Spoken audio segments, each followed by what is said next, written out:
Good afternoon.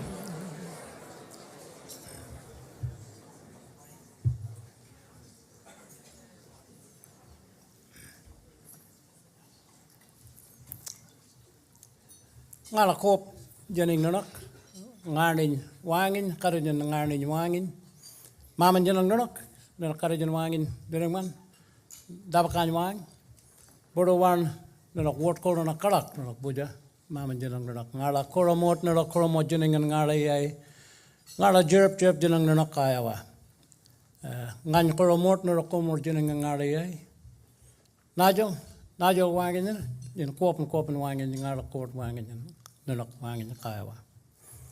So may the good spirit be with us. We gather here sharing conversation, sharing food, sharing drink, but also sharing experiences and absorbing experiences. Those who are presenting, I ask the good spirit to give you the ability to articulate your message, and those who receive it, the capacity to pass it on to those who require it.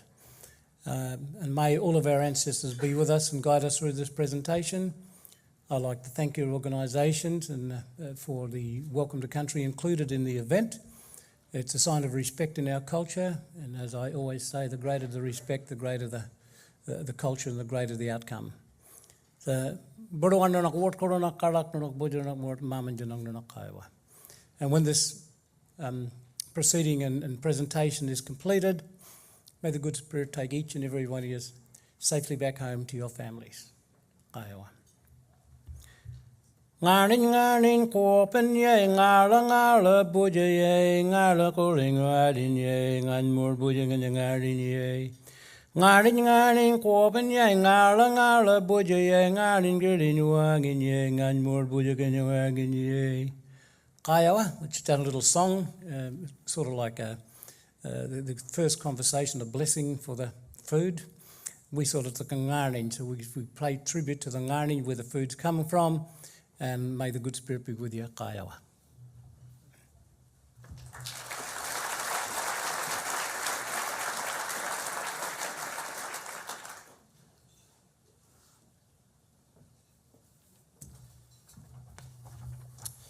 Hello, ladies and gentlemen. How are you?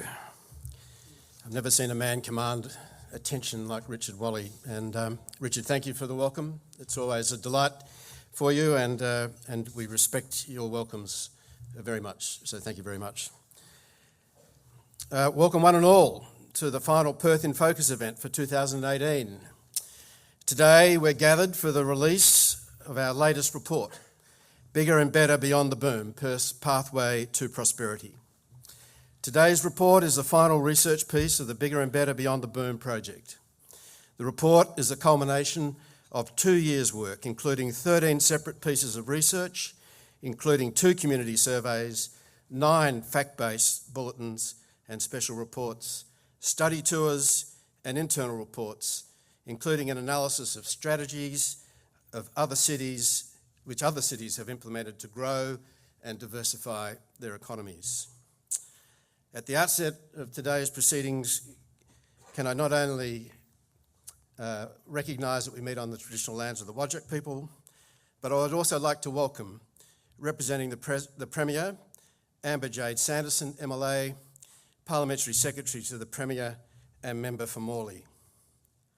The Honourable Bill Marmion, Shadow Minister for Mines and Petroleum, Innovation and Disruptive Technologies, Defence Issues and Science.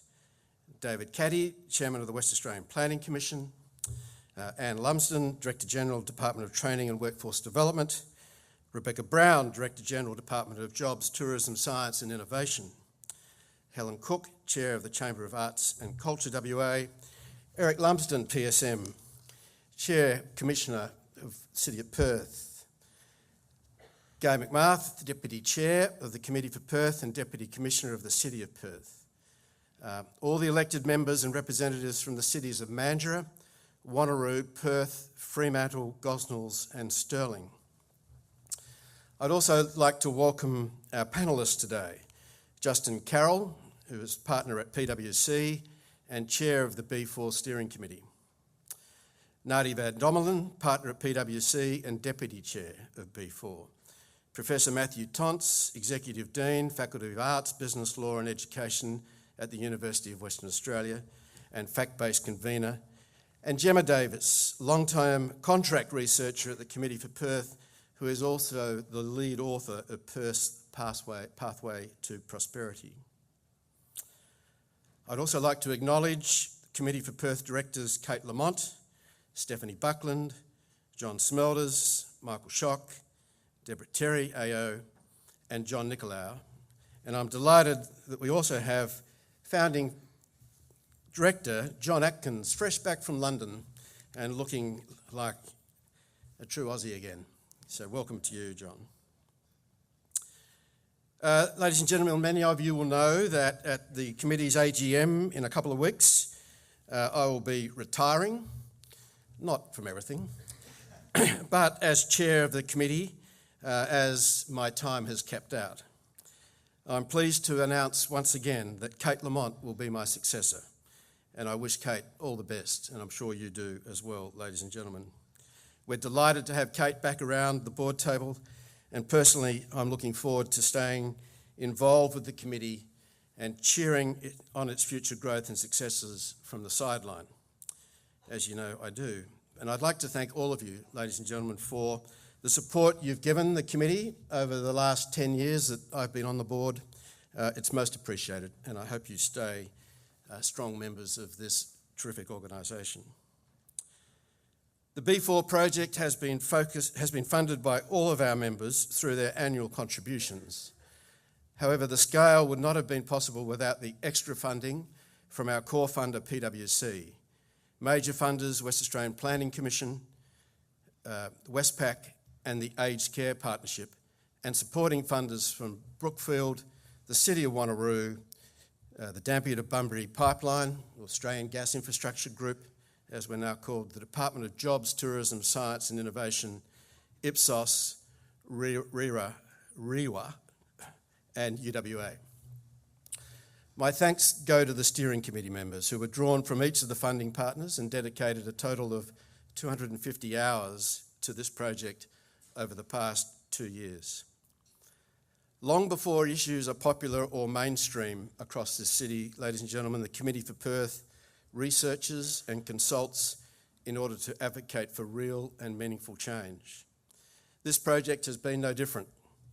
The first piece of research for the project was a survey to understand how people are feeling about their future post the boom.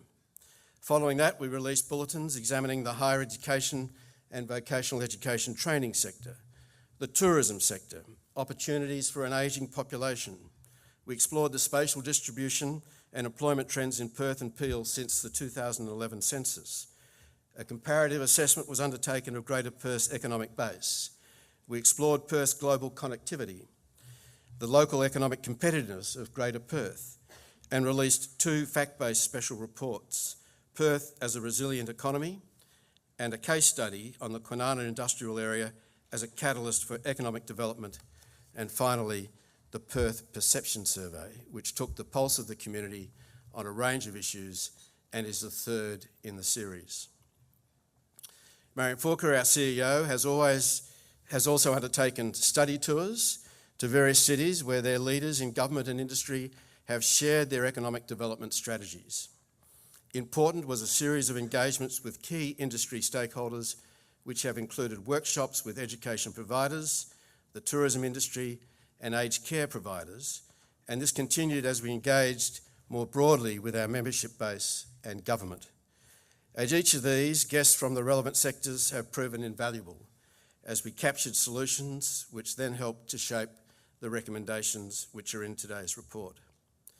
Today's report joins more than 100 pieces of research published to date. And I must say it's very pleasing that the Committee for Perth continues to produce quality, thought-leading research that makes a positive impact on public policy. It's great also to see such a large turnout today, and my sincere appreciation goes to those who have taken tables, including the Aged Care Partnership, ANZ, Brookfield, the City of Wanneroo, Ipsos, the Department of Jobs, Tourism, Science and Innovation, PwC, REWA, Shell, the Brand Agency, UWA, WAPC and Westpac. On such an important occasion, we appreciate your support. Thank you very much.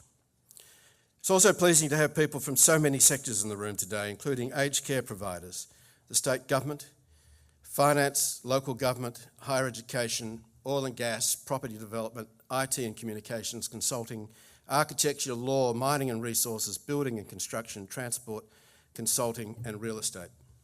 This reflects the diversity of our membership base and most particularly, I think, reflects the interest you have in the work of the Committee for Perth. So thank you.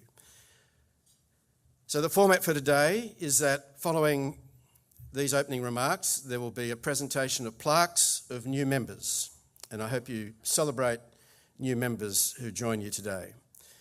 And after your lunch, Marion, who is the Project Director for B4, will present the key findings and recommendations of the report. After, Marion will invite the Premier's representative to the stage to receive the first official copy of the report, and Amber Jade will make a speech receiving that report. Following that, Marion will invite the panel to take your questions. So here it is, ladies and gentlemen, your chance to quiz the panel. So hopefully you will think some questions over lunch. I'm one of the panellists, but I can assure you the other panel members have a wide range of experience and will reflect on what the data is telling us, the recommendations and some of the challenges and opportunities for the region. And after all of that, the event will conclude with closing remarks by me, you don't shake me off that lightly, at about 2:20. As you know, the committee has a plan to grow our membership to 150 members. We've had that plan now for over 2 years. And on that note, can I ask Marion to the stage to call up our new members as I present the plaques, which takes us to a total of 114 members. So Marion. Thank you, John, and welcome everybody. And in particular, welcome to our new members. So firstly, our gold member, Synergy, represented by their Chief Executive Officer, Jason Waters. I saw Jason earlier.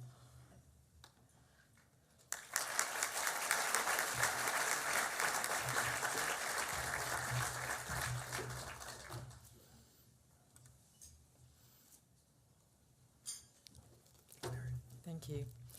Baptist Care, represented by their Chief Support Officer Amanda Vivian, is the first of our silver members who are being welcomed today.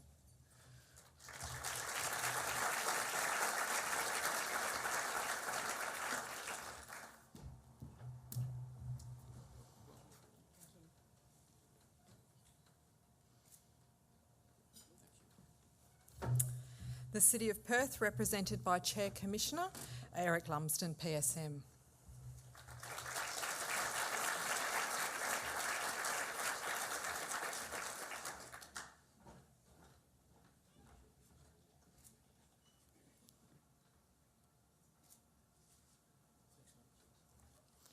And Gilbert and Tobin, represented by one of their partners, Julie Anasoth.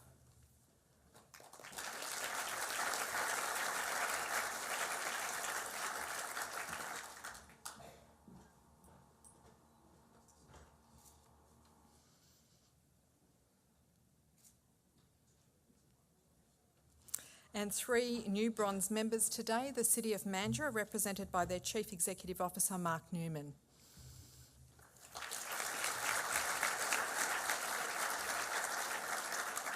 I'm not sure that I've seen Mark, so...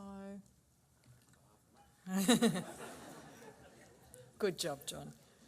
And Diversis, represented by two of their directors, Dion Tang and Claude De Lucia.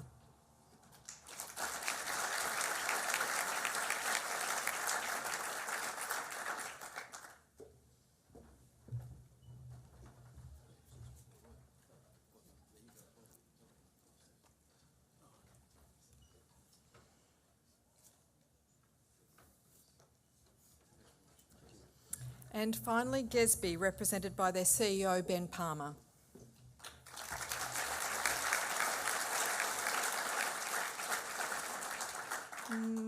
Ben's coming down, yep, cool. It's wonderful to be welcoming members at such an auspicious occasion, John.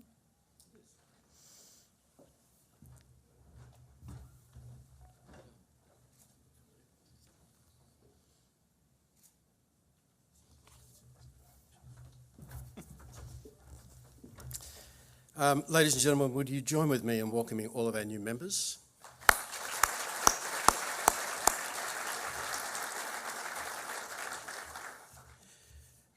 We're really delighted with how we've grown the membership. So once we started this strategy over 2 years ago to grow the membership, we were sitting below 100. So we've grown it by over 14. Now you might say not a lot, but in the economic environment we've had over the last couple of years, together with a few people who've decided that they've made a strong contribution to the committee and it was time to move, we've actually had a much bigger gross new membership. So we're delighted with how many people across the community want to continue to join with us and support the work we do, and I'm delighted to be able to present those plaques for the last time. I think that's all I need to say today, this morning, before we have lunch. So please enjoy your lunch. We'll be back before you know it. Enjoy the company of those on your table, and hopefully you'll get a lot of appreciation out of the work which is in the report, which Marion will come back and talk to you about. Thank you very much.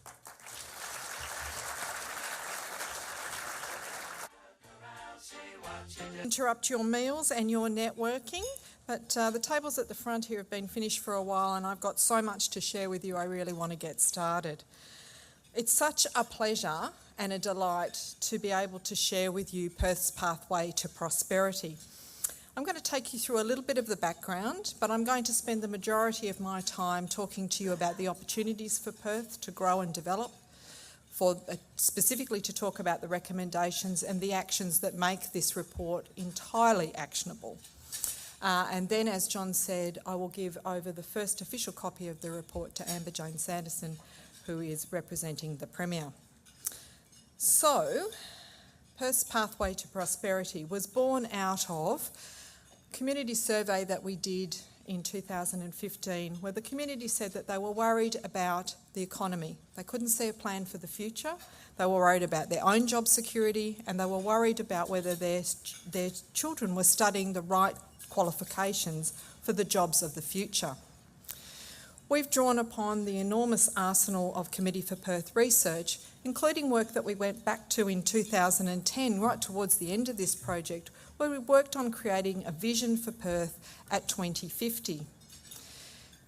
In 2012, we released a report that had been 4 years in the making, creating 2 scenarios for Perth growing to 3.5 million people. Best case scenario was called Bright Future. Worst case scenario was called business as usual. This sense of doing things in a very incremental way instead of being bold and brave.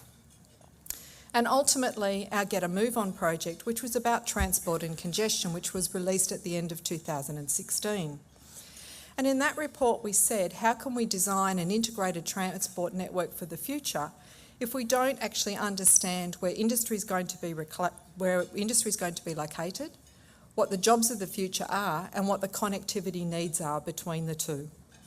There was a very clear recommendation that an economic development strategy needed to be prepared, and on the day of launching the report, we had a number of our members come to the table and say that they would be very happy to add some additional funding so that we could do a very comprehensive piece of work, and we've done that over the last 2 years.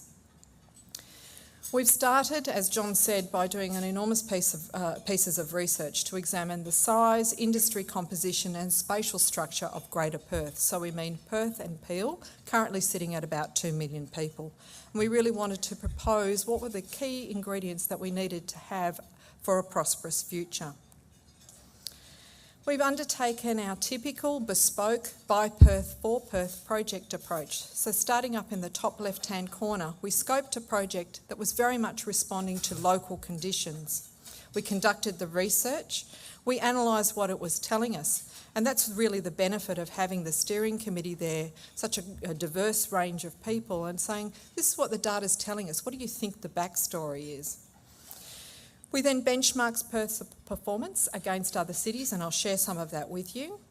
We formulated the findings and drafted some recommendations, and we evaluated those against world's best practice.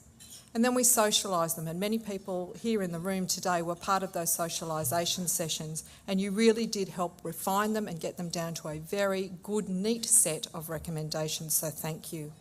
And today we're at the launch, and our advocacy now starts in earnest. John acknowledged the sponsorship that we've had for this project, but I wanted to particularly thank PwC for giving us Justin Carroll. For someone who's an auditor, he was remarkably relaxed during this project. He entirely gave himself up to the process, and I think he was as proud as John and I was this morning at the launch, which with the media.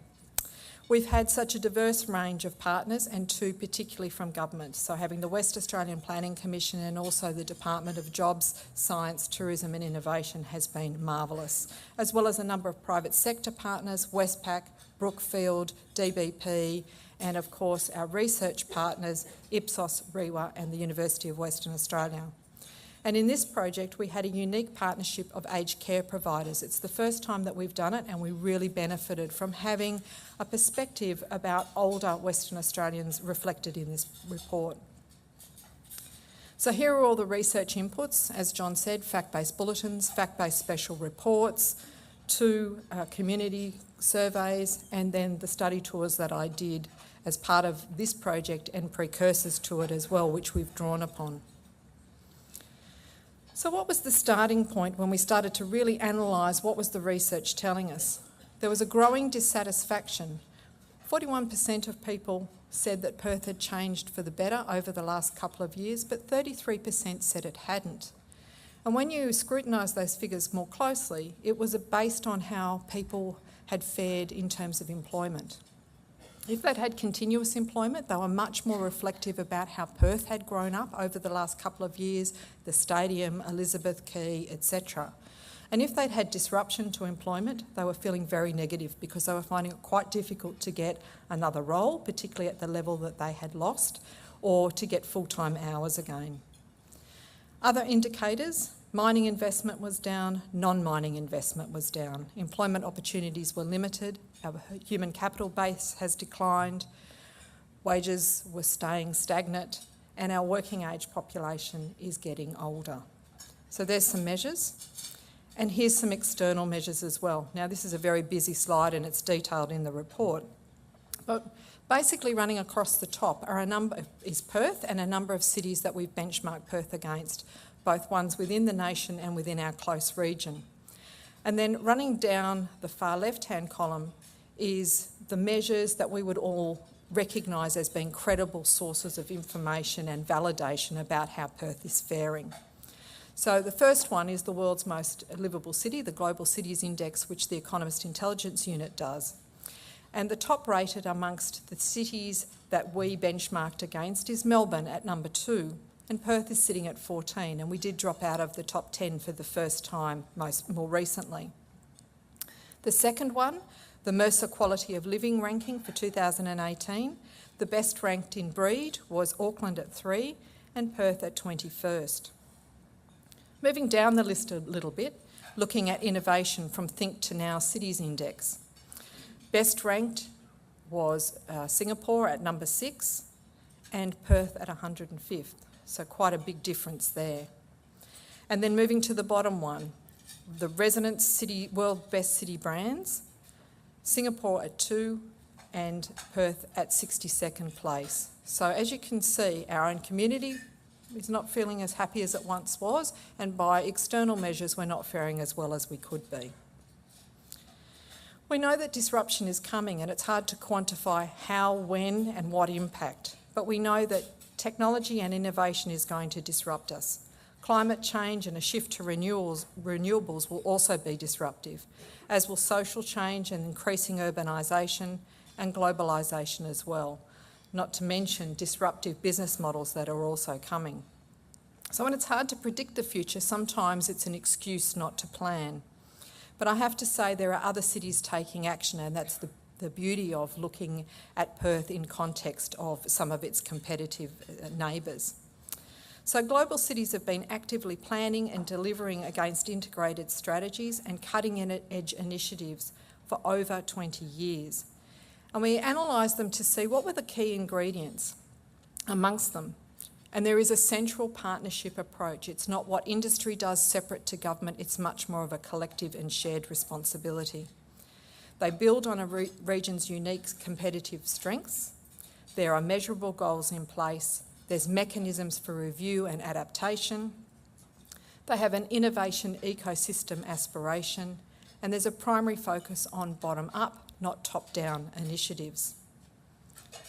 We're calling out in the report very boldly that we believe that Perth is suffering from a crisis of complacency, that the long-term economic resilience that we've had has masked some problems for us.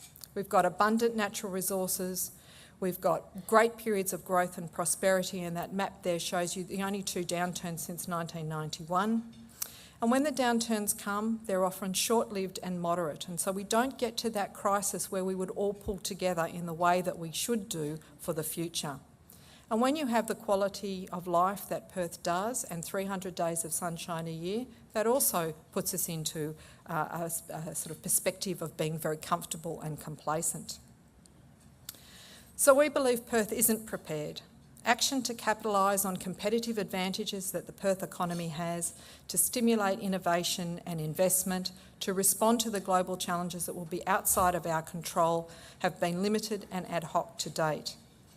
Fragmented governance across the Perth and Peel region and political cycles have hindered long-term planning, generally, but specifically economic planning. And Perth lacks a plan for its economic future. So in Perth's pathway to prosperity, we've laid the strategies out. There's 11 major opportunities for Perth, which we detail. We make 7 targeted recommendations. We could have gone on making them ad nauseum, but we believe there were 7 that are critical to be done. And importantly, 25 actions to make it doable. Now I'm going to share the opportunities because Committee for Perth always tries to be balanced. When we're delivering sobering news, we always want to be optimistic as well, and we believe that there are abundant level of opportunities for Perth. But the first thing we need to do is catalyse this crisis of complacency. We need to re-evaluate where the economy is heading and make deliberate and decisive steps to take us on a pathway to prosperity. We need to shift from analysis to action, and I'll come back to this point again later in my presentation. There is a sense that we have known what to do for more than a decade, but we've failed to act. This partnering for prosperity, learning from other cities where that shared space and shared ownership of taking hold of the future exists, and this is between all layers of government and all layers of business and the community. We're asking to move beyond politics as usual, for our political leaders to find bipartisanship in the future and document that and agree to it and be beholden to it. We say that we need to reverse Perth's downward competitiveness trend. We need to take action to restore our competitive advantage. This is a great place to live, but it also needs to be a great place to invest, work and learn. We need to build on the mining sector's resource strengths. And I think when we started this project, and Justin may reflect on this a bit later, we thought we were going to be standing up here 2 years on delivering to you an economic diversity strategy. And in essence, the mining and resource sector is such a stalwart of our economy, we need to build off that rather than stick it to the side and ignore it. We need to leverage the innovation that is happening in the mining and resource sector, because that is bringing in creatives and technology and innovation in ways that are beneficial to other industries beyond their own. We need to adapt to disruption. It's coming whether we like it or not, and we need to seize the global opportunities that are here. We need to expand the bright light sectors. So they're the emerging sort of green shoots in the economy as well as the creative industries, and we really need to foster them. We need to boost non-mining investment. This is a great place to invest, but we're in a very competitive landscape. And we need to foster Perth's innovation ecosystem. There is such an entrepreneurial and innovative spirit here in Perth and in Western Australia, and we really need to foster that. So there's the 11 opportunities. I'm going to take you through each of the recommendations and the associated actions. Now, I'll skip over some of the actions where I think that you'll benefit from reading about them in the report, but I really want you to walk away with a sense today that everything is completely doable. We're not asking for something that is quite challenging. So we said that we need to develop the inaugural investment, engagement and attraction strategy and associated brand to promote Perth as a place to invest, work and learn. And we don't have one of those at the moment, and that's why there is the mention of an inaugural strategy. So the first thing we said is that government and industry need to work together to develop a prospectus for Perth that is very clearly placing our specialities and our offerings in a compendium document that can be left every time the Premier or one of the ministers goes on an international trade mission, when any one of our local government representatives is overseas. We said that we would be happy to lead a collaborative exercise to develop a brand strategy for Perth. Now, this is not the tourism strategy, this was an inbound investment strategy, and it would promote lifestyle, and we know that people love to live here, the natural environment which we have in abundance, our industry specialisation which would come from doing the work on the prospectus, the uniqueness and distinctiveness of Perth and Western Australia, which also then leads to our people and diversity as well. We said that government needs to create a concierge-style approach to promote Perth as a destination for international investment.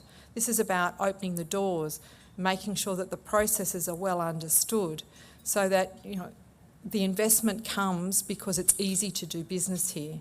What we heard during the life of the project is it's actually quite hard to do business here. And as I was sounding these recommendations out with a number of peak and industry bodies, they said it's not just international investors that find it hard to do business here, it's often domestic ones as well. And we said that government and industry need to utilise the alumni and their networks to grow international partnerships. I know as part of this project that we have a lot of Singaporean people working and living in our community, or if not, their children are studying here, and we're just not making enough of those networks. Recommendation number 2, create the inaugural long-term economic growth and competitiveness strategy. And the actions to do that. We've asked the Premier today to appoint a task force to take this task on. We've said that it needs to report directly to him with the appropriate levels of funding, very similar to the Westport Task Force model. We said the task force must have an independent chair, be experienced in government and industry, and include relevant directors general and industry representatives, so that it's very much about that collaborative space to develop the strategy. The strategy needs to be built upon research, and all of the research that we've done for this project we'll happily share with government. We need to really build a comprehensive strategy that's had very broad consultation. And the 2 best regional economic development plans that we researched during the life of this project were Brisbane and Singapore.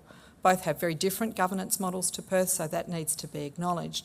But both developed their long-term economic development strategies by reaching out into the community, to business and to unions, and more than 2,000 people were involved in both cases in creating those strategies.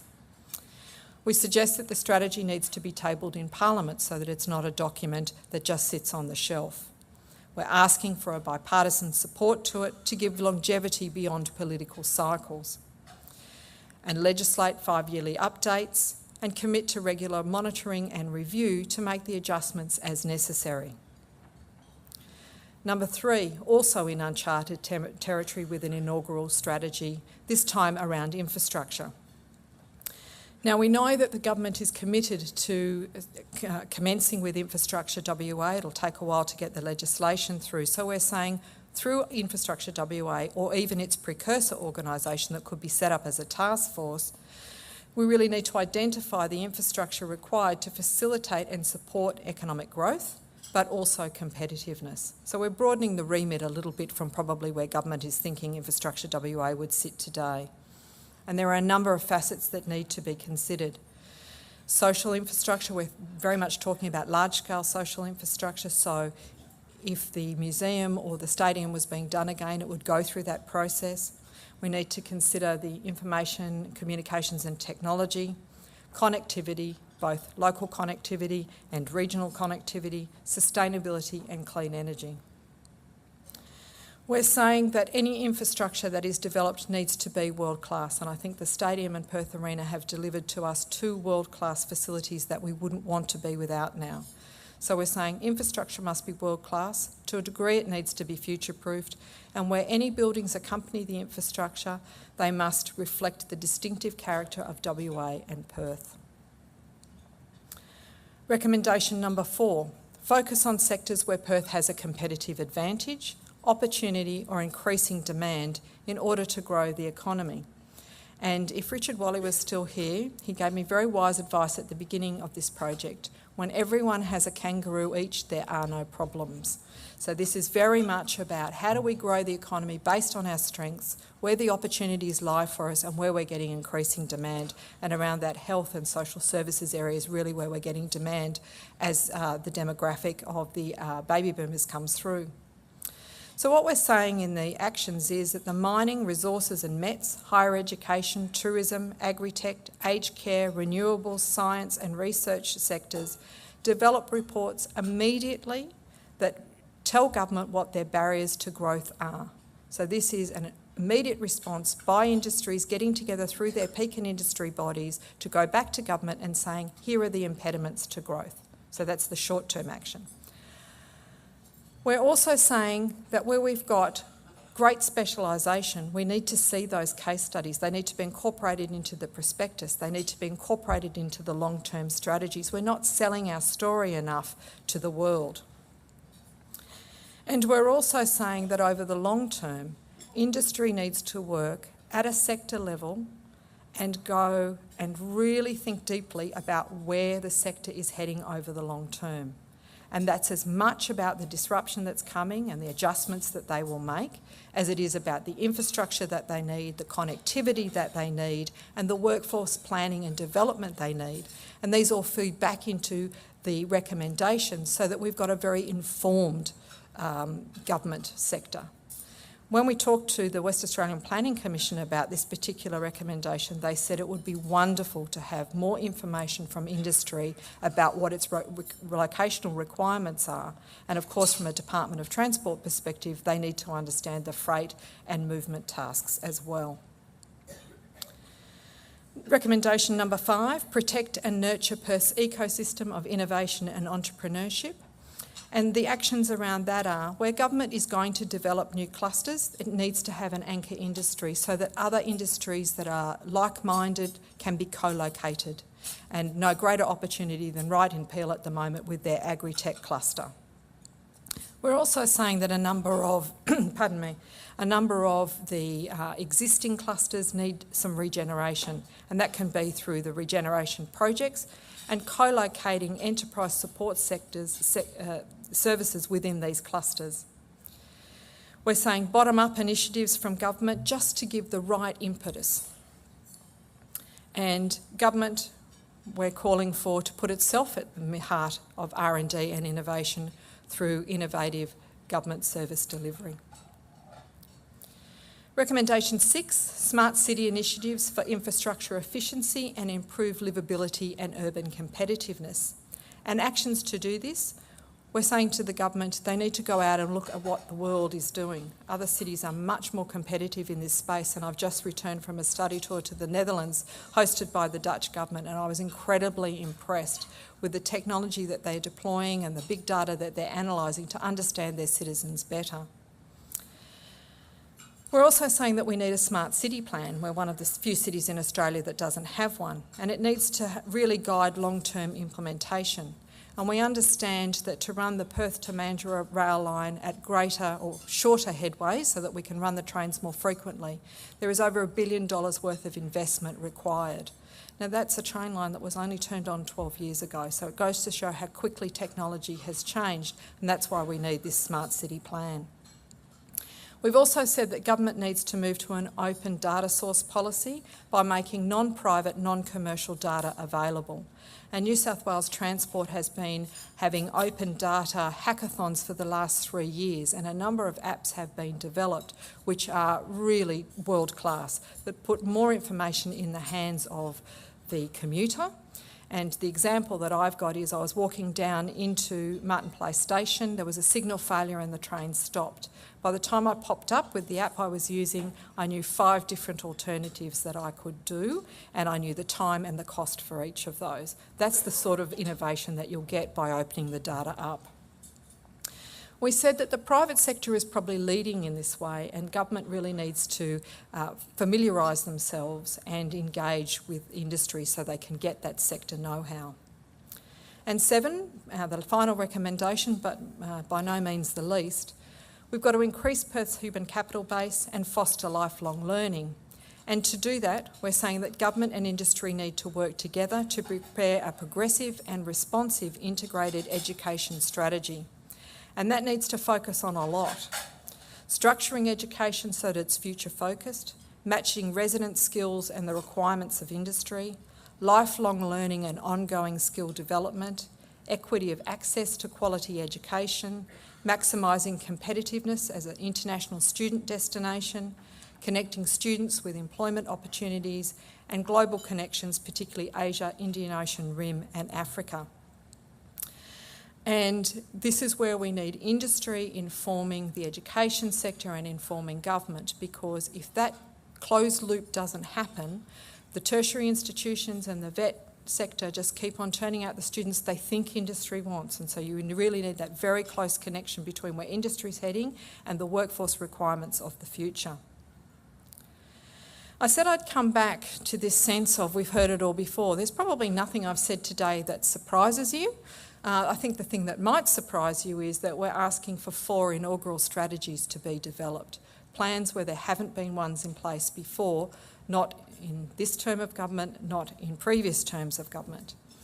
So looking at the bar chart on the left, we've analysed reports from Committee for Perth, from government, from industry and peak bodies and other non-government organisations, 27 in all.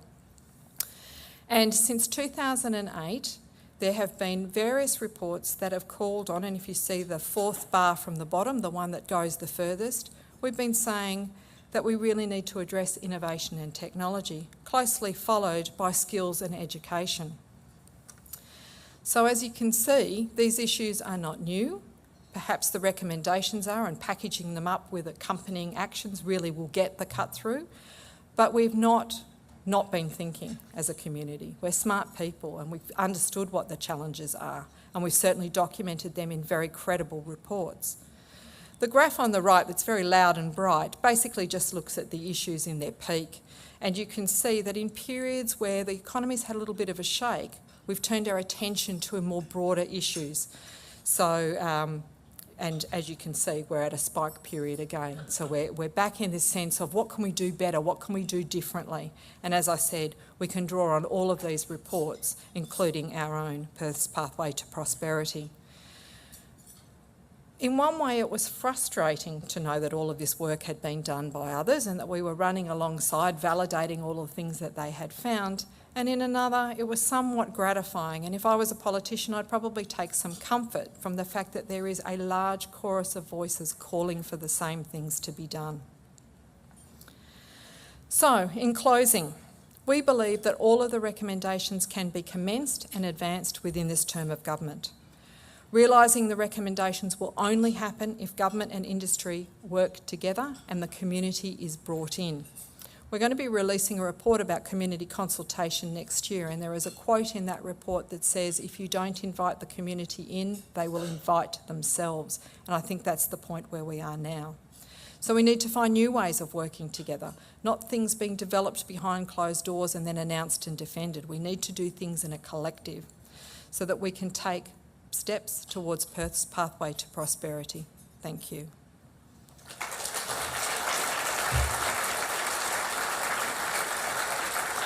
We were disappointed that the Premier couldn't be here today. We're very delighted to have Amber Jade here on behalf of the Premier to accept the first official copy of the report. So if you'd like to come up, and Chris will take a happy snap of us together.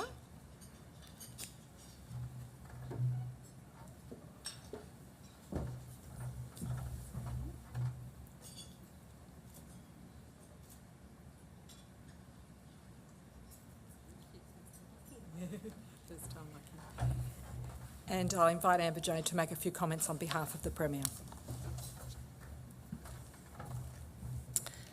Thanks, Marion.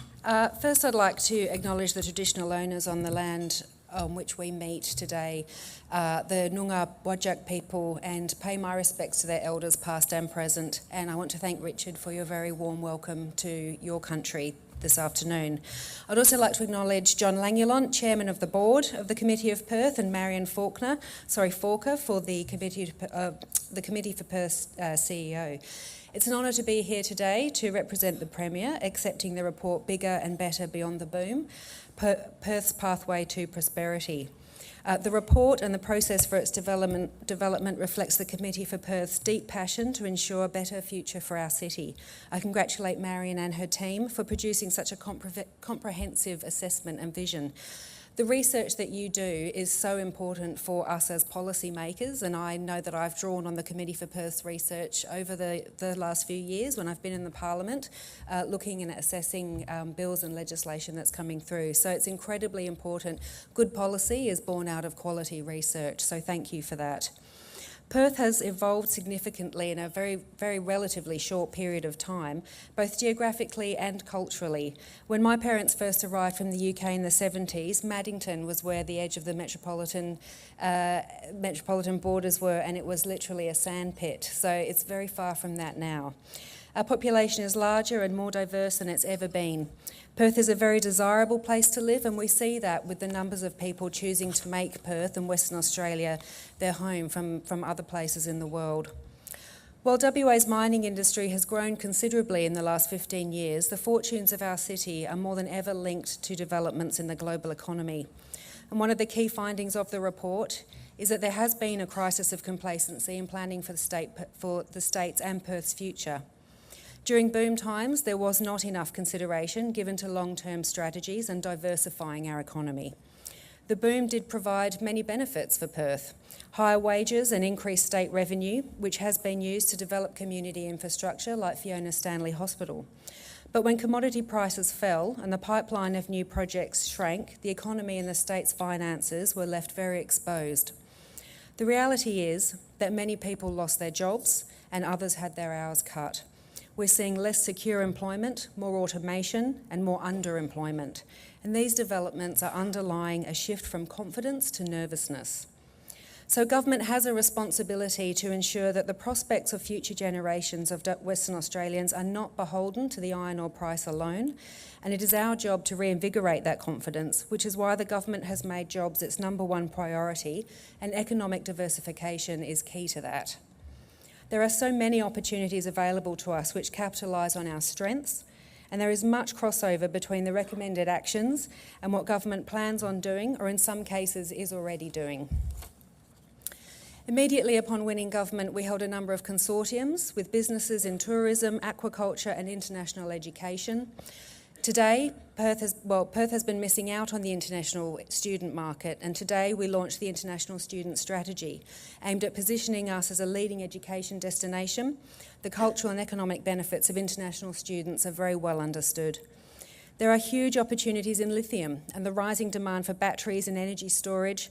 The government is working with industry to ensure we make the most of those opportunities this presents. This year we passed the WA Jobs Bill, which will ensure greater levels of local content in government projects. Metronet will not only deliver a world-class transport system, it will create a pipeline of work for our local manufacturing industry, providing more jobs for Western Australians. And we continue to aggressively pursue opportunities in defence contracts to increase the size and capability of our manufacturing industry. We are establishing Infrastructure WA, as Marion's acknowledged, an independent statutory body that will provide advice to government on the needs and priorities for WA infrastructure, taking politics and the election cycles out of those important planning priorities. $425 million has been committed over 5 years to tourism initiatives. We're working hard to increase the number of direct flights and subsidise the number of flights to tourism centres like Broome.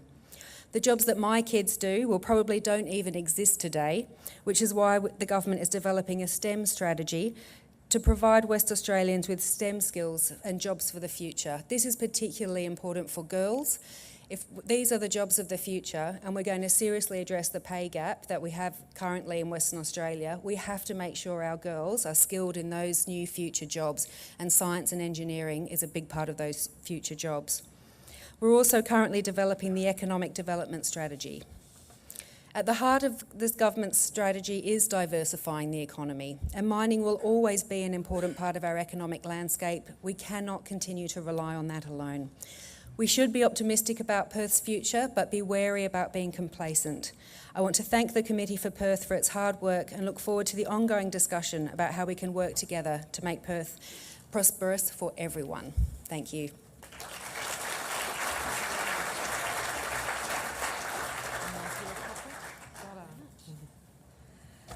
Thank you, Amber Jade. And you'll recall when I started my presentation, I said that in 2012 we created 2 opposing scenarios for Perth at 3.5 million. Our best case scenario remains, even in this project, as Bright Future. But the worst case scenario has probably moved from business as usual to a bypass city, a city where we haven't tried hard enough against other cities that are trying particularly hard. So that's a challenge for us all. We're now going to move into the panel session, and they've all just started tucking into their dessert, so that's not very good timing, but never mind. John Langalont AO, Chairman of Committee for Perth, who has been along my side for the last 6 years at every major report launch, including this morning. So John probably wouldn't like me saying this, but he's really playing the wise owl role on the panel today. Our Project Steering Committee Chair, Justin Carroll from PwC, and another partner from PwC, Nadia Van Domelen, who was our Deputy Chair. And then Professor Matthew Tonce, who he and I are the proud parents of FACTBase. And Gemma Davis, our long-term contract researcher, who was the author of the report. So she pulled all of the disparate strands together, including my chicken scrawl from my study tours, and has put it into what is an exemplary report in my mind. Thank you. Now, what I thought I'd do is, we've been talking for a while now, so I thought I might ask Justin and Nadia to just give opening reflections of the report since they're sitting there from business, and then we'll throw open questions to you, and then I'll ask others and weave that in to the rest of the discussion. So Justin, over to you. Thanks, Marion. And I'd just like to congratulate Marion, your team, and certainly Professor Matthew Tonce and the researchers at UWA for the report that's being released today. I'd also like to thank members of the steering committee that exhibited extraordinary commitment and contribution along the way to help us interpret the results of the research that was done. Look, at PwC we have a global purpose that's to build trust in society and solve important problems. And the basis of this research project is a pretty big problem for Perth. And we have 550 people here who live and work and learn and play here in Perth. And so when the opportunity to be involved in this project came up, we jumped at it as well. The other thing that I love about the Committee for Perth's work is the fact-based research. So many of us will have read reports that perhaps have a special interest or a bias or opinion-based. But I commend this report to you and the recommendations in it as a report that is backed up by extensive research right the way across the economy, longitudinally, so looking back in history as well as planning for the future, as well as comprehensive community surveys supporting these recommendations as well. Look, I think what emerged for me is that we have got a crisis of complacency here in Perth. I don't think we realise that we're in a competition and we're competing against other cities in Australia and other cities in our region across most of our industries. And I think what this report does and the recommendations, and John would say your number one job is to read the report, by the way. It is an easy read, I will say that, having read it several times. But please read the report. But the recommendations, we've been really focused on ensuring that they are practical and are able to be implemented to have the maximum impact such that we do build shock absorbers into the city's economy, so that if we can plan, the commodity cycles will go up and down, but we need to build strategies to ensure that we don't feel the pain as those commodity cycles come off as well. So I commend the report to you, and Nadia, some words from you. Yeah, thanks, Justin. I guess when we started out on this journey, I think we thought that this study was going to show us, reveal to us some new industries that we would be looking to pursue and recommend for Perth's future. But it's actually revealed a whole lot of other interesting things. And I think for me, one of the most interesting was that we've never really had a burning platform to need to create a plan for Perth in the past. If you saw the economic data that Marion had up earlier, you would see that we've actually, relative to other cities, we've lived pretty well. We've ridden out the storms, and the crises that have hit hard elsewhere have actually, we've fallen pretty softly and bounced back pretty quickly. Our resources have really just carried us and underpinned our resilience through all those times. But what the study's shown us is that Perth is a city that is in transition. It's a region that's in transition, and we can't continue doing what we've always done. Like other cities, we now need to plan for our future. And a couple of other reflections from the study. The global landscape's changed a lot in the last sort of 20 to 30 years with the rise of technology and its embedment in our daily lives.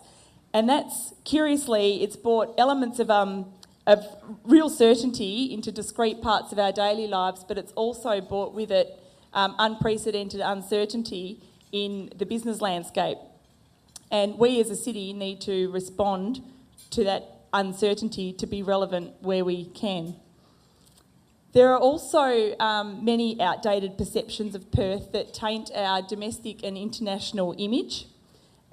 People's last memories of a place are usually the last time they were there, even if it was 10 or 20 years ago. And I was reading something the other day. It was an article published by Infrastructure Australia, and it talked about the Sydney 2000 Olympics and how the global perception of Sydney, the brand Sydney, is still strong and still feels the uplift effect of the Sydney Games because of the way Sydney presented as this global city. And it got me thinking about Perth and the image that we suffer from, where we were labelled as Dullsville by Lonely Planet. We were rated one of the most hated cities. We came fourth out of the most hated cities on Trippy. And we were one of the worst cities on the planet, according to the Huffington Post. And that's how people think of Perth. So it really got me thinking about a couple of the recommendations that have come out of this report that really resonate with me. The first one is develop brand Perth. I think that's an imperative. Develop a long-term economic strategy to actually have a blueprint for where we're going. And I wouldn't be an infrastructure person if I didn't say develop a long-term infrastructure strategy and try to take politics out of infrastructure. Great, thank you. Now over to you. If you want to ask a question, please raise your hand. There's some roving mics. I can't believe there's silence. Right up the back there. And you'll remember that Richard Wally said at the beginning, I hope that the presenters can convey their message and I hope the audience can receive them. So I think we've managed to achieve that today. My name is Peter Beeking, I'm with Lavin. I acknowledge all of the comments that have been made today, but I reckon one of the failings of consistent governments over time is the inconsistency in messaging. So currently, for example, you're saying we should encourage foreign students to come here, study, which would have parents come and live here, visit and things like that. And yet we charge a surcharge for people wanting to buy houses to live here. It's an inconsistent message which destroys a lot of the good things that happen. So I think one message that needs to be there is that if we're going to adopt this strategy, let's be consistent right across the board. And I think the recommendations very much say that. create an economic development and competitiveness strategy, have a brand, and definitely have that bipartisanship around it so that it is a consistent message that sustains over time. Have any of the panellists got a comment they'd like to make about that? I will. I would agree with that. I think it needs to be multi-agency led. You can't look at any of these issues from a single perspective. So, absolutely agree. Marion, I think the other thing is that the report and also the previous work really does emphasise the need for integration. So that kind of addresses that question of inconsistency, where oftentimes we have policies that are in conflict with each other and almost cancel each other out, or in fact degrade the situation we're in. So that might be around the inconsistencies between some of our tax regulations and our regulatory settings, and, for example, our investment ambitions. So I think it's a really important point, and one that I think comes through loud and clear in the report is the need for that long-term and integrated approach to our economic development strategy. And Marion, if I could just build on that a little bit. If you look into the report, there's a lot of other cities who are doing this very well, and Singapore really stands out as a rising star. And if you look through the report and also look through the economic development strategy prepared by Singapore, integration is at its heart, and their level of integration is really quite phenomenal. So when I was away at the request of the Dutch government, one thing they talked about consistently, whether I was meeting with community leaders, business leaders or academics, was about a quadruple helix approach. And Committee for Perth really sort of sits in that shared space between, and that's why we're really quite keen to put up our hand for at least one of the recommendations that comes out of the report, because we think that shared space is a great place to actually resolve some of these quite challenging issues. Next question. Hi, my name's Bindi Gove. Firstly, congratulations on a fantastic body of work, and it's great to see the marriage of perception with evidence to give such robust outcomes. What I was interested in is, on the basis of the research, let's say we're sitting here now, we're 3.5 million people, we've implemented the recommendations from the report and we're here celebrating the success. What is it about Perth that those cities to whom we benchmark, they'd be aspiring to be like us? What would those things be? Well, I think probably in the short term we'd be acting in a more coordinated way, so we'd be their peers. But to accelerate beyond them is really a challenge because we're so far behind. But at 3.5 million, we won't be a great place if we don't have the right industries and a match with our skilled workforce, and we're not on the global scale. A city that at the moment, we're a second-tier city, we sit with hundreds of other cities trying to compete. And we know that, and Matthew introduced me to one of his colleagues that researches global cities, and Perth is an outlier because it's not like any other city, and we need to use that distinctiveness to be a city that is incredibly unique and distinct. And I think that's what we'd be at 3.5 million. Panellists? Yeah, I might have a go at that as well. I would hope that in 2050 or whatever date we set into the future, what other cities are aspiring to is the fact that we are a prosperous place but also highly equitable with a high degree of social justice, that we have a community that is cohesive, because in many respects the economy is a means to an end. It's a means to a prosperous and society that's characterised by well-being. So I would hope that in fact we are seen as something of a leader in terms of our social agenda, rather than just focusing, if you like, on a narrow set of financial and economic indicators, that we take a much broader view on what it is that we want to be. Yeah, look, I think one of the characteristics that defines successful cities is that they are welcoming. And I think what we should aspire to, and thus be a leading light for others, would be to be a welcoming city, and that's to welcome investment, to welcome visitation by tourists, to welcome students who would like to come here and learn, and people who want to come and settle and live and work here. At a population of 3.5 million, we'll have a vibrant critical mass that should support that. And I think, right the way through from removing red tape to make things easier to do business with, if we do project ourselves and attract people in, we have to make sure that we deliver on the promise that we're making, so that the experience that they have here goes back as word of mouth and builds on our reputation. So I'd just say, look, we should be aspiring to be a welcoming city. Thank you. Another question from the floor? Yep, down the front here.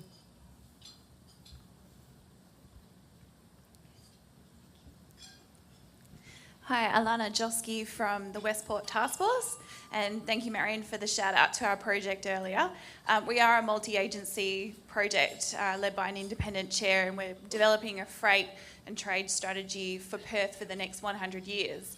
And our strategy will certainly be transformative to the economy and industry development for Perth and WA.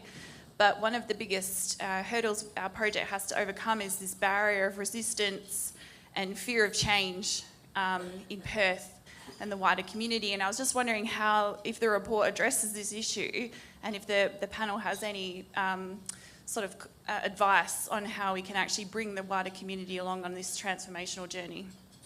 Sure. So as I said, we're going to be releasing a report next year, very early next year, about community consultation. But is there anything that panellists want to say? I think this sense of the community wants to be involved, and I think Westport has set a new benchmark for the levels of engagement and depths of engagement that have gone on. But what do we think we need to do to bring people along on the journey with us? Oh, well, I think a lot of resistance to change is based on a fear of the unknown, and I think it's one thing for us to develop, whether they're brand or economic and competitive development strategies. But I think it's the way that that's articulated such that people understand why it is that we're doing things. There's a great example of dare I say, a politician that did that extraordinarily well in John Key in New Zealand. So, affected a range of changes, but the way that he and his government were able to bring the community along with those changes was decisive in the success of what New Zealand was able to achieve over a relatively short period of time. So I think it's the way we articulate and explain the rationale, dare I say the fact base behind why decisions are being made. I think that's the best shot at engendering community support. I think that's right, and if I could add to that, I think people need to understand what's in it for them and how they can benefit as well. So the obvious example with a port is, when you order goods on Amazon, it comes to your door, and it's explaining that whole supply chain and why we need it, why we benefit from it. Just adding to that, I think you need to engage with the community, but on a broad scale. And I think if you look at a lot of the work that the Committee for Perth has done over time, we have done surveys which engage with a broad cross-section of people and a lot of people. And if you talk to people broadly, actually there's a lot of people who support change. And it's often a really vocal minority who are against change. There's also a lot of people who have suggestions for how they would accept change. So it's not necessarily a do or don't. There is often a compromise position that you can find by talking to the community. We certainly find that in our own research. Alana, as you know, I've got an interest in the port development, but if I go back far enough to pick up Marion's introduction of me as being somewhat around for a while, I'm not going to use her terminology exactly, I think, but back in the good old days when major change was going to occur across the community, we used to develop green papers and white papers, and we used to have big conversations in the community about change, and it was led by government, but the community was very heavily involved in that process. That's fallen away these days. You don't have that discussion as much as it used to occur, and if we can reinstitute that so we do have big debates. I mean, one of the things which comes out of this report, I hope, is that across this community and across the broader community, we have a big debate.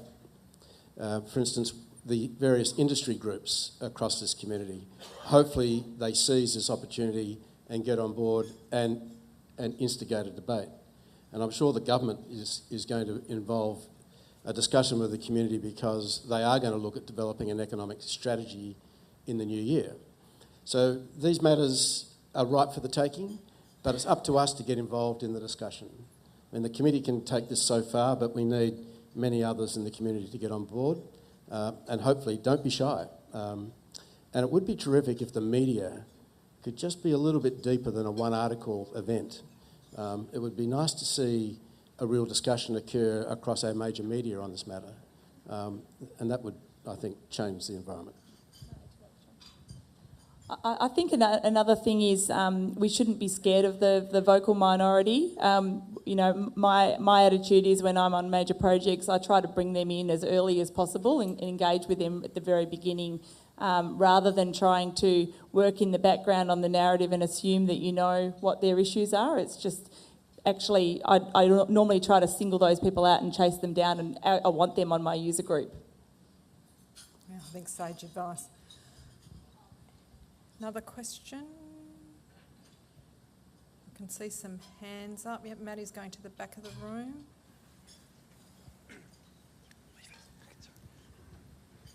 Hi, my name's Lindsay O'Sullivan. There's been some commentary about the role of the state government, and beyond philosophical and moral bipartisan support for the recommendations, has the report got into what level of investment the government needs to put in to support the recommendations, particularly given, and also where that money might come from, given the strained nature of the balance sheet?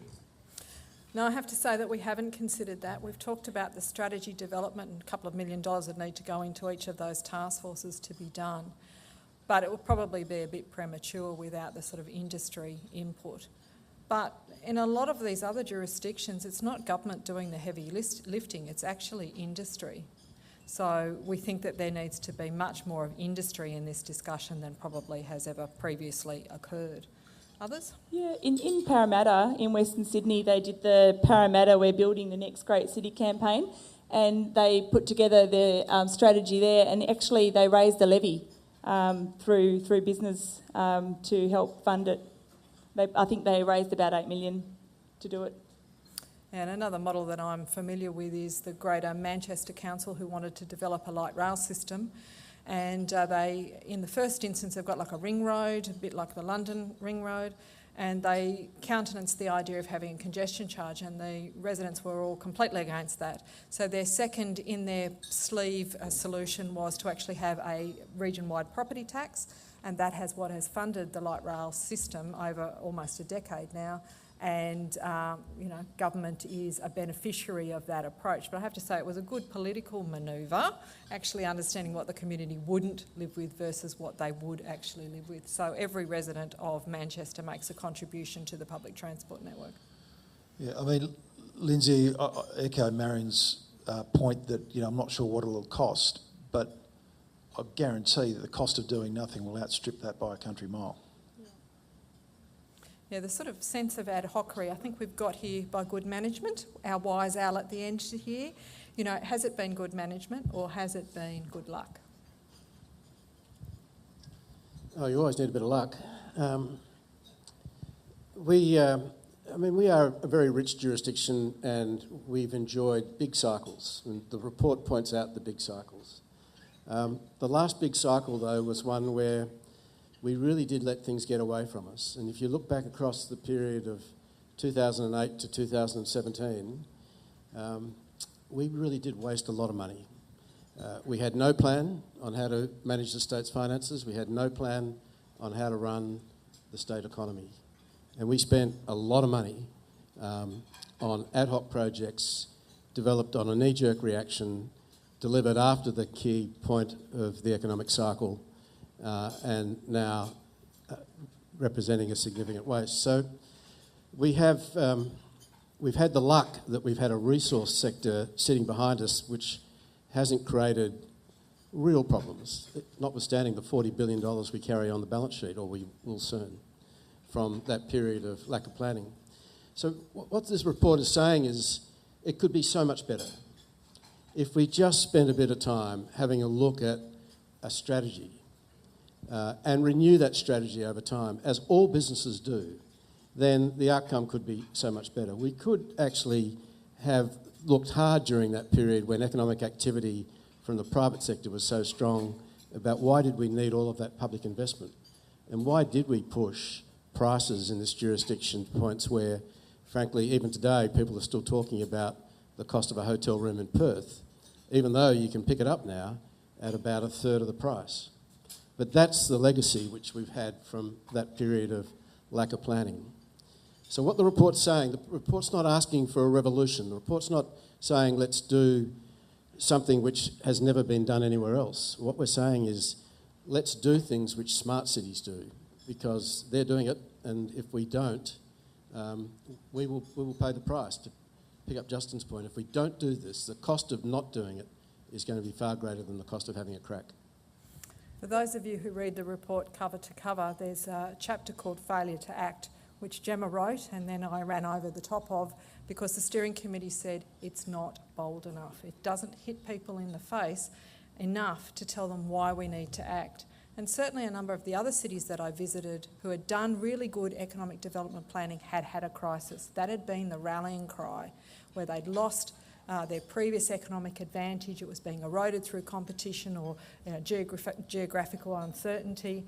And so they'd sort of come together, willingly come together. And it feels like today we're trying to convince people that they need to come together, when in essence we're not going to get anywhere unless we act collectively. Marion, can I be indulgent and ask John a question? Sure. Because... this is your parky moment. Yes, and also maybe make a comment. When you're talking about the good old days, I wonder whether Western Australia actually did long-term planning very, very well, particularly during the immediate post-World War II period. During the post-World War II period, we saw the development of a series of projects that have endured to this day. So we look at the development of Kwinana, underpinned by a state agreement that brought together different agencies, including Commonwealth funding, for a project that is still delivering benefits to this day, and social benefits as well as economic benefits. And I think of some of the big projects that emerged under Brand and Tonkin and so on. They were quite visionary, but they were integrative, and they've endured successive cycles. And I think when we look back into the report, and in fact the report that we had last year, what we see is that we tend to be very good at responding to an immediate crisis, having, Marion showed earlier the reports and so on that have come out that immediately point to the need for economic diversification and so on. And really what some of those earlier pieces of work did was provide us with a much longer term and better level of integration than perhaps we've done over the past 15 or 20 years. So as somebody who's seen the wheels turn for some period of time, I'd be interested in your take on that. Yeah, well, the Stevenson plan was a pretty good plan, and there's a lot of it still running around. I know Eric Lumsden would say Perth and the Peel region at 3.5 million, well, Western Australia at 3.5 million, I think it was, has a crack at that as well. So, we have had portents of planning. Interestingly, guess what Stevenson said about a new football stadium? It should be built at Beaumont Park. It should be about 100,000 people in capacity. Interesting concepts when in 1955 he wrote that report. So the benefits of planning and the benefits of strategic thought, I think, have been shown over the years to be really valuable. And that's what I'm saying. We're not asking for a revolution. We're saying let's go back to that world. Let's reinvigorate that and start having a consistent community discussion. Then hopefully over time it'll become quite bipartisan. I mean, I'm not naive enough to know that new governments will always have something a little bit different they want to do. But if we could actually develop a strategy, the core of which is adopted by government after government, then that point which was raised down the back about consistency of policy, I think, starts getting dealt with at a very high level. And that's almost nirvana, but why don't we have a crack at it? Matty's coming down with a microphone. Hi, Matt McKenzie from Business News. I guess in the spirit of journalists digging a bit deeper. I have a question. I want to specifically ask John, but everyone's welcome to have a crack. It's really got two parts. Do you think the government's policies on tax and sort of red tape, do they enable or disable, the progress in Perth? And more generally, I'm sort of a young man, but I look at the court government and I say, gee, they were ambitious about reform. Have we lost that? Have we lost that spirit?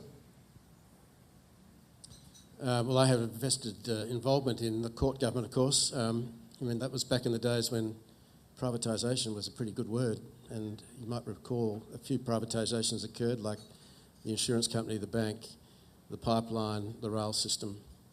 And just about in every one of those cases, it's been a pretty good outcome. So it was progressive in that way, and it was a government which had a big view about the city, and of course then it ran into the disparity, or the perceived disparity between development in the city and development in the regions, and you almost saw the beginning of royalties for regions in that period of government, which subsequently came and is still with us. So your question about taxation, look, I think it's well known that state taxation is about as inefficient and unhelpful as it could possibly be, but it's not due to the government's policies, it's just due to the way the constitutional arrangements are in Australia. And if we could change and see, I think, some real reform, now I'm really wishing for the stars, if we could change and see some real reform in our federation and allow the state governments, for instance, to abolish stamp duty, probably one of the most difficult taxes for economic development, that would be a great step forward. But I digress, because that's a much bigger question and a much bigger study. What we want to see here is what we can actually deal with and do. There's a lot within our reach. You can see the city changing in recent times, as a number of us have said. The new buildings which are being put up through the city are giving those who visit the city something to talk about. And wouldn't it be great to see more of those great buildings? I mean, we're about to develop a museum. And Marion's going to love me saying this, but wouldn't it be fantastic to have a new lyric theatre on the river, so we can actually have the great productions of the world brought into the city? And again, you develop the tourism capability of what Perth could offer. Any others? Oh, look, John, you're right. I mean, I think that the tax reform challenge is complex. I think when we were the last 2 years as this report's developed, every now and again we would bump into federal interdependencies. Tax was one, immigration was another. So there are things that are within our control as a state, as a city, and there are those that we need to advocate and lobby federally for, and I would encourage our leaders to continue to do that, and I think they do. I think on the red tape, I mean, we'll just show of hands. Who thinks we need more red tape in Perth and Western Australia? Should we just show of hands? Just a quick one.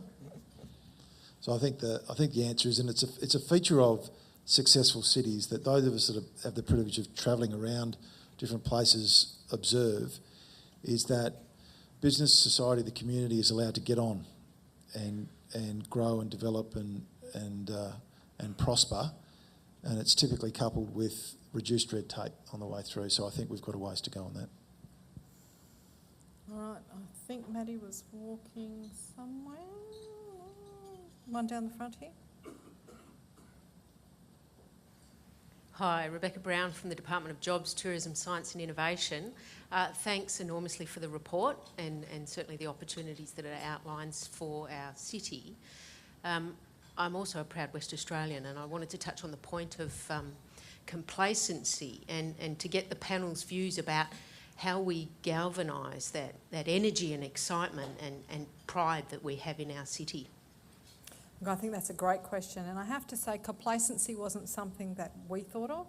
When we were doing the soundings of the draft recommendations, all but one of the socialisation sessions, complacency was mentioned. So it was a reoccurring theme amongst a very broad group of stakeholders, including business and government.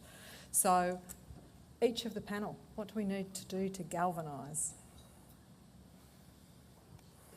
Well, I'm a little with Marion here on this. I had not thought that complacency was necessarily an issue, and in fact I'm incredibly optimistic and rather than pessimistic around this matter. And in fact, one of the things that I think is uncovered in this piece of work is that we have an enormous range of advantages already in place. There's lots of green shoots in parts of the economy that are around our traditional sectors, the resource sector, agriculture and so on, but also some incredible sectors. You know, I was thinking about the Square Kilometre Array and ICRA. You know, this is a project that will bring hundreds of scientists, physicists, mathematicians and so on to this city, and we have no idea of where that might take us, but it'll leave us, I think, in an incredible position. I think there are other examples of where we've got outstanding capacity, and I'm not sure, it may be complacency, or it may simply be that as a community we don't recognise these powerhouses that are around us and necessarily provide the support to make them succeed. So I sometimes wonder whether the issue is less around complacency and more around ensuring that we nurture and encourage some of those amazing opportunities that are sitting around us that are by and large invisible. So in part, I think it's a communication piece and it's an awareness piece. I think the average punter in the street knows nothing about something like the Square Kilometre Array, and yet it is a globally significant project that will do quite amazing things, I think, for this city. So it might be a communication piece more than a complacency piece. Gemma? My view is we need to get on with implementing the recommendations, and I think that will achieve hopefully what a lot of what Matthew is talking about in terms of we sort of catalyse that optimism. If we start talking about what Perth's global brand should be and build in and talk to people about these opportunities for Perth, then that actually might catalyse some excitement. And people will start drilling down more into how we can make some stuff happen. So Gemma is the author of the other report examining the 27 previous reports, so I always give her dreadful jobs to do. And I think that was the most frustrating thing as far as the steering committee was concerned, Justin, that we were trying to come up with new news for you, and it was difficult, wasn't it? Yeah, look, I do worry about that there's not a burning platform or fire under the feet to help us. I don't know whether reform's the right word for our economy, but when the research came out that we previewed there that showed when we came off very hot times in our economy, even though it feels bad because of the speed at which our economy changes direction, but it never really plumbs the depths that even other states have found. Think of Victoria when manufacturing fell off a cliff. It was tough and grim in Victoria for an extended period of time. We haven't had that, and so I was kind of, where's the impetus? So I do worry, and to be honest, I see it with my kids. They've had it pretty good for a long time, and I wonder whether they realise that they are competing in a world, and even though we've managed to navigate downturns, largely given to us by commodity price cycles, which are completely out of our control. I just think the way that the world is turning and digital disruption is on our doorstep, I think that unless we are planning for the next 3 to 5 to 10 years, as those that came before us did, I think we could be in a lot of trouble. So I think, I do worry around how do we catalyse and get people understanding the consequences of not acting and planning for the future that's in front of us. Thanks, Justin. I think for the very reasons that you outlined, I think what Matthew said is spot on. I think it really is a communication piece. It's about people understanding what the benefits are and what the opportunities are, because if people can't, and what will happen if we don't pursue that path. So what will happen if we do fail to plan, because failing to plan is planning to fail. Absolutely. John? Thanks for the question, Rebecca, and congratulations on your appointment to this role. We really look forward to people like you leading the public service into the future, and I think that's really exciting, so well done. Ladies and gentlemen, it's quite simple. You just need to continue to be members of the Committee for Perth and maintain the rage and maintain the debate. I'm firmly of the view, and you probably would know my different involvements across the community, that government is really important in all communities in providing leadership, but so are what the community does as well. And we can sit and we can be complacent and we can accept, or we can join together and we can support external thinking, which improves the thinking of government enormously and contributes to that thinking. But you've got to stay engaged. And when you look at the economy today, you look at this economy, I can't think of the economy being weaker unless I go back to about the early 1990s, when it was really weak. We had a period of 3 to 4 years, I think it was, where there wasn't a crane in the sky and the economy was about as flat as you can imagine it. And you look across this community today, and even though some of the economic aggregates look okay, there is a pernicious underemployment in our economy today.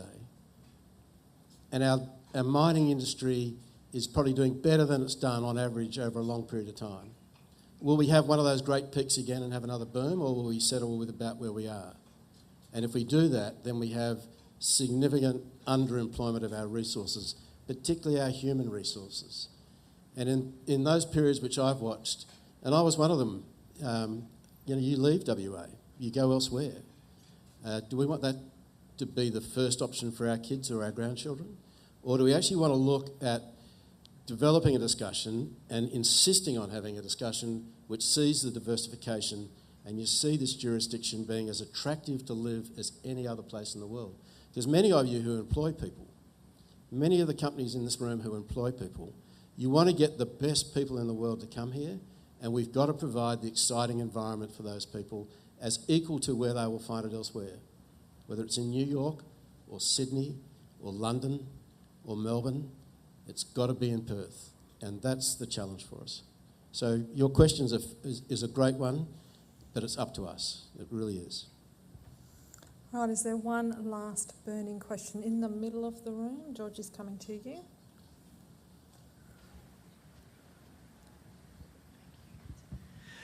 Kate Hislop, I'm from the School of Design at UWA. I don't know whether I have a question or observation, but really I want to pick up on some of the backward glancing that the panel is doing and ask about some more. It seems to me that one of the conflicts in the report lies around the issue of complacency and lifestyle. So I was interested to see the first recommendation have lifestyle as the top bullet point, when I think there are a number of other things in that recommendation that we should be foregrounding, because I think lifestyle is something that we all celebrate, but I think it also potentially breeds the complacency that we're trying to resist.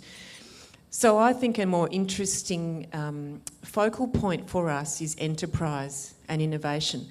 And I think if we look back, and I think actually as a society, Perth has not been good at looking back and learning from the past. I think we've seen ourselves as a young city, even though actually we're ancient. And so in a way, I think we have enterprising roots, which are both European and strongly Indigenous. And I think there's a really great potential for growth for our city in celebrating enterprise. And enterprise can touch on lifestyle, and it definitely draws on industry and government and universities and research. But I think it also provides fantastic opportunity for young people to be attracted to a place which is grounded on enterprise. And I think that's kind of our origins, and I think it should be our future. I don't think it means we need to be a city like Melbourne or New York, but I think we've got fantastic, as Matthew was pointing out, natural resources, landscapes, biodiversity, that we can engage with in quite different ways. And I think that's the outlier capacity that we should really be celebrating. So I think we need to be looking back and looking forwards. And interestingly, it's the same bit of the brain that does both at the same time. And really look at how we can capitalise through private investment and government and community around this notion of enterprise and innovation. So I just wonder if the panel has any maybe comments about that. Some of those tensions, I think, around complacency, lifestyle, and what the potential might be for enterprise. Well, I think it's a fantastic point. I was just reflecting, one of my partners sat on an aeroplane about 9 years ago, and on his left and on his right were two gentlemen that were flying from Sydney to Perth, got talking to them, and both of them were going west because of the opportunities. They didn't have anything lined up, but they were going west, and it was into the resources sector, and they were going to chance their arm and have a go. And I think actually, if we had, maybe to pick up on your point around enterprise and linking that to being a welcoming place, if we could have that mindset across a range of sectors where people come west because we are a vibrant city full of opportunities, not just in resources, but in a range of sectors, then I absolutely think that's success. Couldn't agree more. And we do have that pioneering spirit. It was pretty tough, to get a foothold and establish things here. And I think it does weave its way through our society. Maybe we just need to dust that off and bring that to the fore again. Anyone else want to make a comment? No? I think it is a really important point. And it's a really important point because, as we know, one of the things about Western Australia is it has this long history of entrepreneurship and enterprise. going right back to the foundations of the colony, but in fact prior in many ways. But, if you look at, for example, the number of listed firms in Perth, and, Kirsten Martinus has done a lot of really interesting work on this, we list on the share market sooner than many other places. There's a willingness to take a risk, and there's a willingness to start up firms and so on. We have some of the highest rates of start-up firms in the country as well. But going beyond that, the other thing that's intriguing, I think, about Perth is the rate of sort of increase in social enterprise. So I'm also always impressed within Perth the extent to which we engage in social questions. So if you think about questions around, for example, inequality, social justice, I think the arts and culture is one of the crucial things that comes out in this report, is that we can focus on science, technology, STEM and so on. It was fabulous to hear that there's a STEM strategy, but I also hope that we take the arts and culture seriously as well as being a very important part of an enterprising and innovative community. So I think that we have a long history of this, and part of what I hope we do in this work in the future is tie those things together. And again, for me, one of the underlying themes of the last 2 years has been about long-term planning in an integrated way that draws these threads together. Sure. Now I'm going to close off because John Lungalant needs to have the last word and we need to get you out by 2:30. So Amber-Jane Sanderson, thank you very much for being here on behalf of the Premier. You will be pleased to know that we're bringing out our researcher for filling the pool to Perth next year, and he's going to talk about why girls don't study STEM. He's just spent the last 2 years examining that, so this will be new research that we'll be releasing, and we're happy to share it very broadly.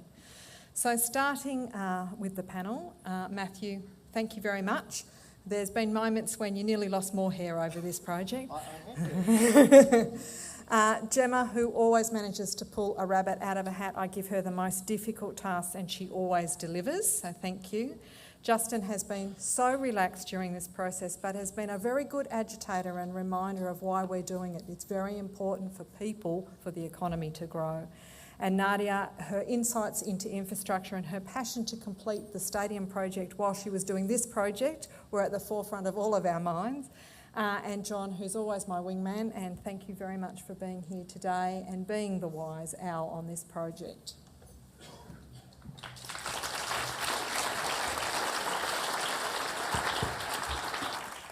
Thank you very much, ladies and gentlemen, and to the panel. Terrific responses to the questions, and most particularly to you, ladies and gentlemen. The questions were just very good and thoughtful, and I just encourage you to keep up the thought.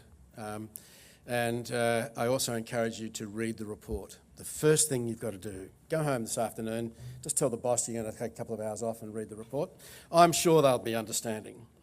I would like to congratulate everybody who was on the steering committee, who worked so hard to get this report together, for all of the sponsors who are the lifeblood of our research, together with our members, and most particularly my parting commentary would be to the members. Your enduring loyalty to the Committee for Perth, through your funding and most particularly your participation in our events. I brag about you a lot. I say this is going to be the best networking opportunity people can have if you join the Committee for Perth, because the quality of the people who we bring into the audience is outstanding across the community of Perth. So thank you very much for everything you've done across the years. To Marion, for the leadership you've shown out of the committee to steer this piece of research through. I know the personal commitment has been enormous. And to the members of the Committee for Perth team, three of whom are standing over on the side, who make our events so good. There's probably some other points that I meant to make, but I think you've probably heard enough. So thank you very much. It's been a great pleasure being able to discuss with you this report. We'll see you at the AGM. I'm sure you want to come to that. It's just a couple of weeks away. Thanks very much.